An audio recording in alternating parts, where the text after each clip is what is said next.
What is up, Buckeye fans? Welcome back to another episode of Locked On Buckeyes for the Locked On Podcast Network. I'm your host, Jay Stevens, also the host of the Jay Stevens Podcast. It is a Wednesday, March 24th in the year 2021, and today is the day for the first time during spring practice, the boys on the football team put the pads on for the very first time. As always, you can follow me on Twitter at JStevens07. You can also follow the podcast on Twitter as well at Locked On Buckeye. Lineup for today in segment 2. We're going to talk about some things that stood out from Tony Alford's media availability on Tuesday. Segment 3, one thing that we witnessed last season that I hope does not happen next season in the fall. We begin today's show talking about that very thing that I mentioned about 20 to 30 seconds ago. Today is the day that the boys on the football team put the pads on for the first time during spring practice. I remember back when I was playing football, and it was my first year playing football, and 7th grade. I played soccer spring and the fall. All of a sudden, for some reason, 7th grade year, fall comes up, missed soccer tryouts. So I had an option. Am I going to just stay home, go home after school and not play any sports, or am I going to play football? I had never played football till that time, but I knew that there was something about being in that locker room, being with the guys, being with my friends. I said, yeah, sure, I'll play football. I had no idea what I was getting into. First day, they're already wearing pads. First day, there was nothing like no shorts like today, no shells. No, they're already wearing full pads in practice. I didn't know how to put pads on. Shoulder pads were easy. It was kind of like self-explanatory. Put them over you. Make sure the clips and the straps are up in the middle. Put them on. Easy. Done deal. No questions asked. I had no idea about like the girdle, hip pad, butt pad. What is all this stuff? Thigh pad, knee pad. I know how to put those in, but what is all this stuff? I didn't know anything about that. But then I remember what it meant in high school, especially around the time we got a new coach. I believe it was my senior year, and that coach, starting of two-a-days, we weren't wearing full pads. We were wearing, sometimes we would go out there just wearing helmets. It was very weird. My entire life when I was on a football field, I had to wear pants, and football pants with pads in them, and then I wore my shoulder pads and helmet. Full gear at practice every time. When new coach comes in, says, no, we're going to change things up, and we're just going to wear helmets. So I'm like, Coach, what are you doing? What is this? Well, he's like, this is a different way to practice. It's a way to save your body so your body is not worn down at the end of the season. I'm thinking, Coach, I'm 16, 17, probably was 17 or 18 years old at the time. Well, I ain't worried about no down the road. I'm worried about right now. I want to hit somebody, but I do see the benefit of it at that time. But in two-a-days, in the summer, you're doing summer conditioning. You get to put the pads on and hit somebody else.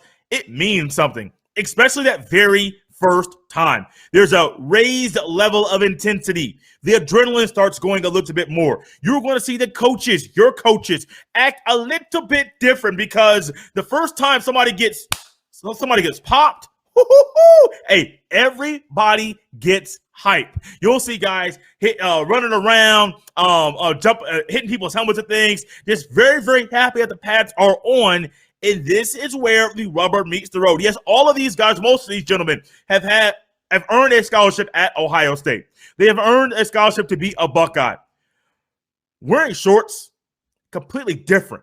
We're not wearing full pads. If you're just wearing a helmet, it's completely different than if you're having full pads on and you're sitting there and you're ready to hit somebody and you're like, wait, this is the first time. So I know all week you and I have been talking trash. We've been talking junk. I'm going to kill you when we get to the board drill or Oklahoma drill. I got you. These are some things that people talk about on the football field or one-on-one, corner CB1 for cornerback, wide receiver 1. Hey, bro, me and this quarterback, I know it's my first time going with him in this drill with you, but I'm going to kill you. And these are the things that happen. Now, granted, wide receivers can do those drills without wearing full pads. But if you're a linebacker or running back, if you're a lineman and you want to hit somebody, this is a day you have been waiting for.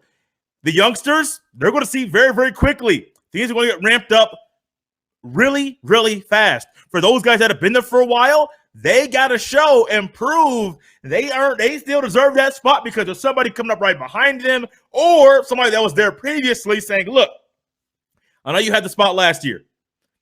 Last year's in the past. Forget that. This is a new year, and I am coming for your spot. Putting pads on, man, for a football player, it's amazing. The first time you get to do it, especially in the spring, right before the spring game, which is still, I believe, on April the 17th, about a little less than a month away from now, about 3 weeks away from now is the spring game. Yeah, everybody, people know the importance. They understand the importance of it. And it's very, very exciting to know that the football team, those players, they're going to put the pads on today. I'm going to be watching and waiting to see videos on the Twitter, videos on the Instagram of players going at it. Not fighting, not bickering back and forth, but the pounding of the pads. That's what I live for. Old school days, old school Jay. And I'll wrap this first segment up with this.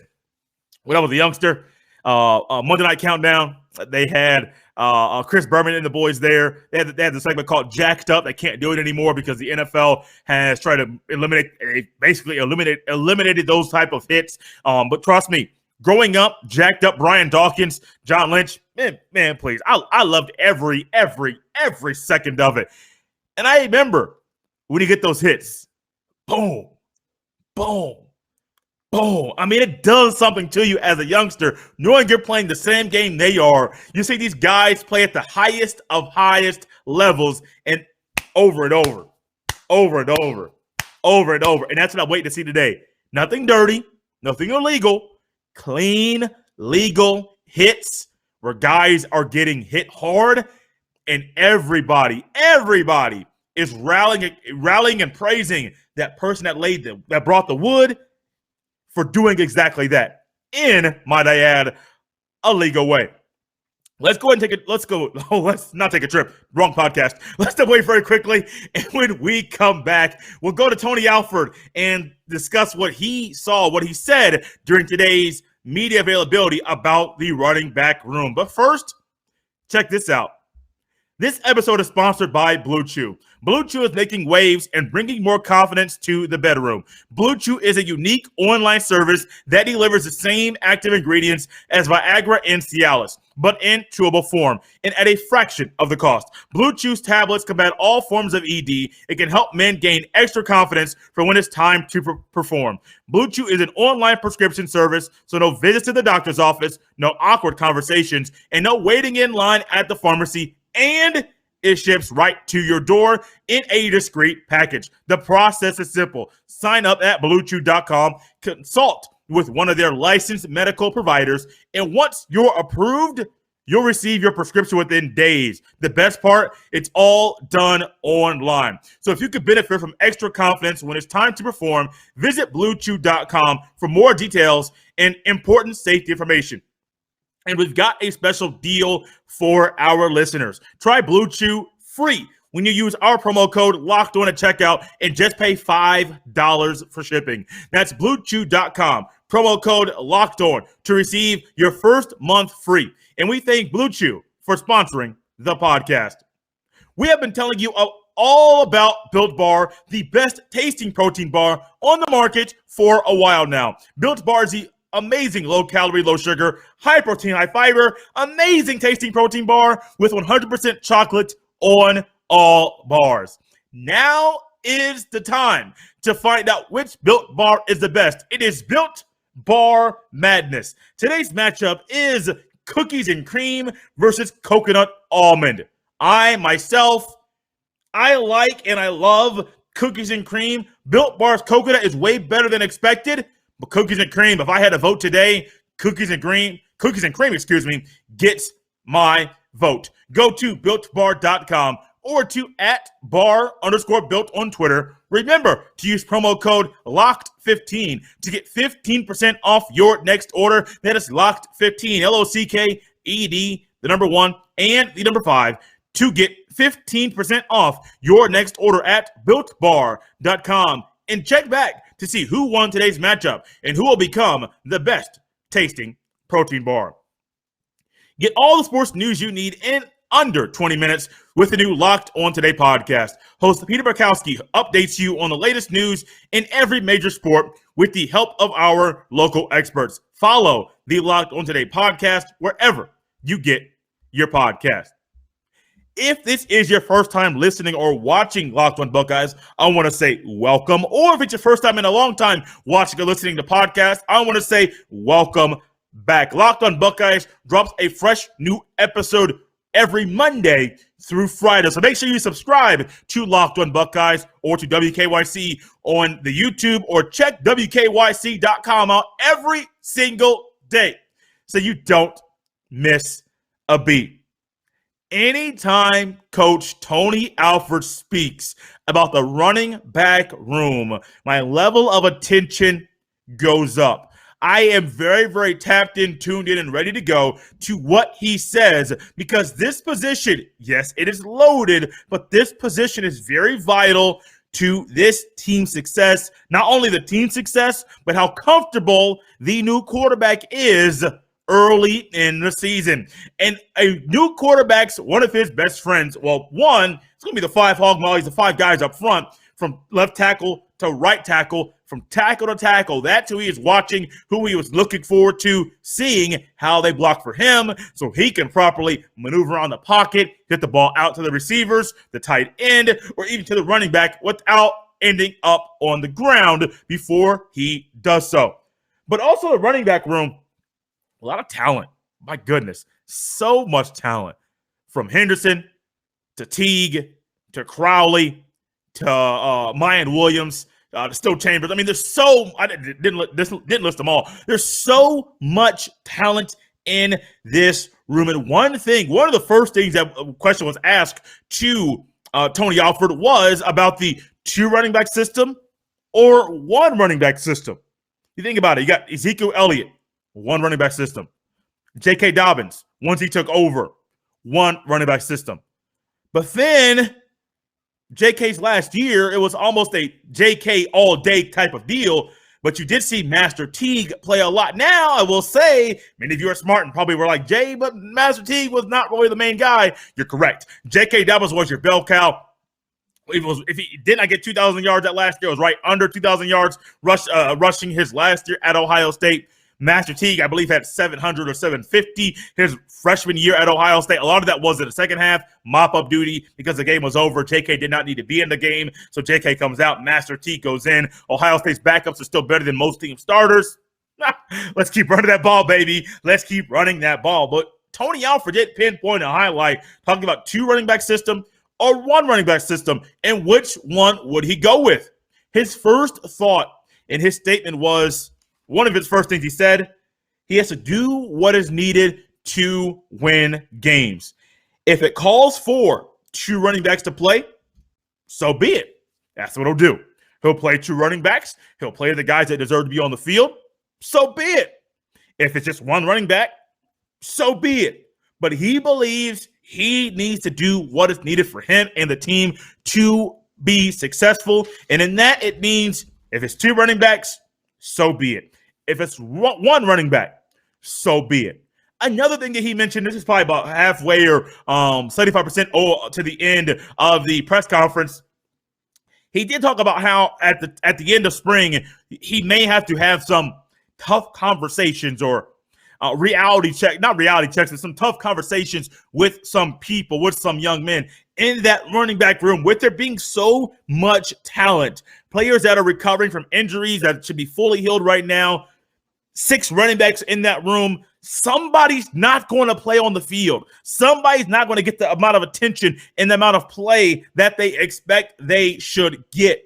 And Tony Alford said, yes, there will have to be some of those tough conversations at the end of spring ball. But at the same time, we aren't there yet. First day of pads is today. We're going to see a lot about what you're made of today. We're going to figure out a lot about what kind of man you are today. Now, granted, this is not a make or break day for the team, but you're going to find, I'm telling you, man, the first day of pads, you find out a lot about people on your team. There may be somebody that killed last year, and then they come up here and they're like, whoa, I ain't ready for this. Oh, you're not ready? We got a spring game in 3 weeks. And you're not ready right now for what's coming to you right now? We got to hold on, pump the brakes, baby. Pump the brakes. Because I surely hope you'll be ready for what's to come for you, because this is just the beginning.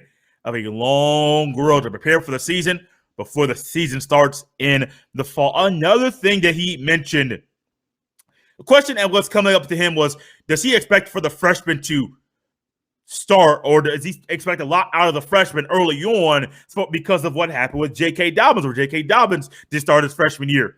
There's not the expectation. It's just something that happened. You do use the past to mold how you coach and how you formulate your room in the depth chart right now. Something that Tony Alford did say, but I don't, to me personally, talk about my opinion, I don't think he's going to have this conversation with these young men, and I don't think he's going into this season, this spring football season, saying, yeah, we got to have this happen right now. JK did it, so I expect this from you or you. I don't think that's the way you should properly coach, because if he does that, then he's going to knock out Master Teague, who some believe he's going to be the starter. We'll talk about that here in a second in the final segment. Still Chambers, Mayan Williams, Marcus Crawley. There's a lot of talent in this room. And if you rely on the freshmen too much, you're going to kick away the older guys that have been there, that have proven themselves to you. Some of them have in ways, some of them have not. If you rely on the youngsters, the older guys will be like, hey, coach, look, I've been here longer. I deserve this. And I showed, I've proven to you and the others, I deserve this spot. Relying on the youngsters, not always the best thing. If they prove they deserve the spot, hand it over to them very, very quickly. He did also make this comment about, I forget if it was Crawley or Chambers. Let me look at my notes really quickly. It was a question about Marcus Crawley and his status, his recovery, how he'll be able to go in the fall. We'll end with this. And Tony Alford made this comment, or made a comment about a couple plays that happened during the national championship game. Crawley got into the game, and a couple plays, he got hit. He was off balance, knocked off balance. His strength, his core. I mean, he wasn't really up and he wasn't ready for the moment. And Tony Alford had told him numerous times prior to that, you're not ready. It's a tough pill to swallow. You're a youngster. You're there to play. You think you're ready to play, and your coach is telling you you're not ready. Well, a couple hits in that game, knocked off balance, and it was mainly because he just wasn't strong enough, had to build up his core. He goes on the sideline and he apologized to Coach and says, Coach, I apologize because I'm not ready. And Tony Alford was reminded of the times when Alford had told Crawley that he wasn't ready. Now we're seeing the strength that's being built there for Marcus Crawley right now. He does believe now that he is ready. And still Chambers, it was a quick rumor. I got to get this out because it was I was wondering how he was going to respond to this. There is a rumor out there that the possibility of Still Chambers moving to linebacker from the running back spot. Tony Alford did say, I don't know where that rumor came from. I have heard that. That did not come from our running back room. And I'll close that segment out with this. When we come back, sticking with the running back position, one thing that happened last year that I hope does not happen this year. But first, check this out. BetOnline is the fastest and easiest way to bet on all your sports action. Football might be over, but NBA, college basketball, and the NHL are in full swing. BetOnline even covers awards, TV shows, and reality TV. Real-time updated odds and props on almost anything you can imagine. BetOnline has you covered for all the news, scores, and odds. It's the best way to place your bets, and it's even free to sign up. Head to betonline.ag on your computer or your mobile device. And when you sign up, make sure you use promo code LOCKEDON to receive your 50% welcome bonus on your first deposit. Once again, head to betonline.ag on your computer or your mobile device. And make sure when you sign up, you use promo code LOCKEDON, LOCKEDON, to receive your 50% welcome bonus on your first deposit. BetOnline, your online sports book experts. Are you ready for the NFL Draft? Join Locked On NFL Draft host Trevor Sakema and Benjamin Solak as they give you their latest positional rankings and analysis on 2021 draft prospects with team-centric guest mocks right around the corner. Follow the Locked On NFL Draft podcast on the radio.com app or wherever you get your podcast. As we wrap up today's episode here of Locked On Buckeyes, I want to give you a little peek into what's to come Thursday and Friday of this week. On Thursday, we're going to start a two-part series of kind of a reality check or a year in review for the basketball team. Thursday is about the players. Friday is about Coach Chris Holtmann. someone that some of you may have been very critical of. Last year, a little something that's been on my mind for quite a while. Last year, going into the season, it was a two-headed monster, two-headed race. Who was going to be the starting running back? No questions asked. A lot of talent in that room, but it was Master Teague or Trey Sermon. Crawley was hurt. Williams, I believe, was hurt as well. Still Chambers got in early in the season, but he was never in the RB1 or RB2 slot on the depth chart. It was always Master Teague or Trey Sermon. Didn't take very long at all to figure out who the better running back was. Now, granted, Sermon was new and it was very clear. Sermon's chemistry with the offensive line was not there. That was no questions asked. That's not something that was a hidden secret. You watch the games, you see what I see. Sermon's ability there to have the chemistry, the continuity, the things that go on into having a good running back offensive line relationship, not just on the field while the game is being played, but also off the field. May have been great off the field, but on the field, you're learning on the job, and there are growing pains there for Trey Sermon. 2-3 games in, you started to see him kind of get a groove, but also Master Teague was getting a lot of the carries when I thought, some of you may have thought that it should have been Sermon getting those carries. One thing that kind of got under my skin last year, a little uneasy, a little unnerving for me personally. I'm going to get very opinionated right now through the rest of the week because your boy has a lot to say. Last year, respect Tony Alford, respect him as a head coach, respect what he has done with the running back room, respect a lot of things. But I was very, very confused as to why Master Teague was getting a lot of the carries. Very, very confused. To me, you watch the games, you see there's a reason why at the end of the season, Sermon broke off and Teague did not. There's a reason why at the end of the season, Sermon had that streak of 2 or 3 games where it was like boom, boom, boom. And granted, if he did not get hurt in the national championship game, boom, it would have been a completely different story. Because without him on the field, the running game is limited, and well, the rest is history. I truly hope it's something that you can learn from. We heard Alford say that he learned from the past. He learned some past experiences, not just with J.K. Dobbins, but with all of the running backs that he has had the privilege to coach at the Ohio State University. And one thing that a coach and a fan or someone in the media sees is one person that deserves a spot because they have earned it, and somebody else that might get the spot when they haven't earned it. Not saying they haven't earned playing time, but earned the amount of carries and the bulk of the carries and the majority of the carries every single time. I do believe if we go in, if the Buckeyes, if the football team goes into next season and we see more of, 2-back system is great, it's okay, but there's one guy that has emerged, and that guy that has emerged is not getting the bulk of the carries. I think there's a problem with that. A big, fat problem with that. Play the guy that deserves to play. Play the better player. No questions asked. Every single time. Play the better player. Go back to last season. I won't go back any further than that. We can all go back and say, well, he deserved it. He did not. He deserved it. He did not. Let's just go to the last season.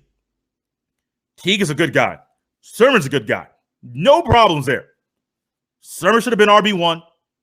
Teague should have been RB2.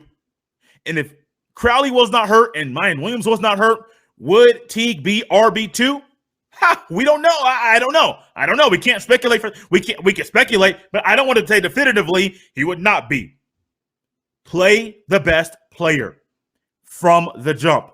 If one guy has proven and showed that he deserves to be in that spot, play that player. Going to help yourself, going to help the team, going to help the quarterback, and the margin of victory should be a whole lot wider. Thank you guys so much for listening and or watching Locked On Buckeyes today. As always, you can follow me on Twitter at jsteven07. You can also follow the podcast on Twitter as well at Locked On Buckeye. Remember, guys, 5-star reviews. Fill up that review section on Apple with 5-star reviews. Other places you can listen to and enjoy Locked On Buckeyes are Google Podcast, Stitcher, the radio.com app, and even iHeartRadio. Just send me a few places you can subscribe or follow Locked On Buckeyes so you don't miss a beat. One request before we close this thing out: 5-star reviews. Let's help this show keep growing and growing and growing as the summer is going on. It'll be great to have the audience and the listenership or viewership of this podcast grow and grow and grow. Tomorrow, Friday, 2-part series, either year in review or reality check for the basketball team. Thursday's about the players.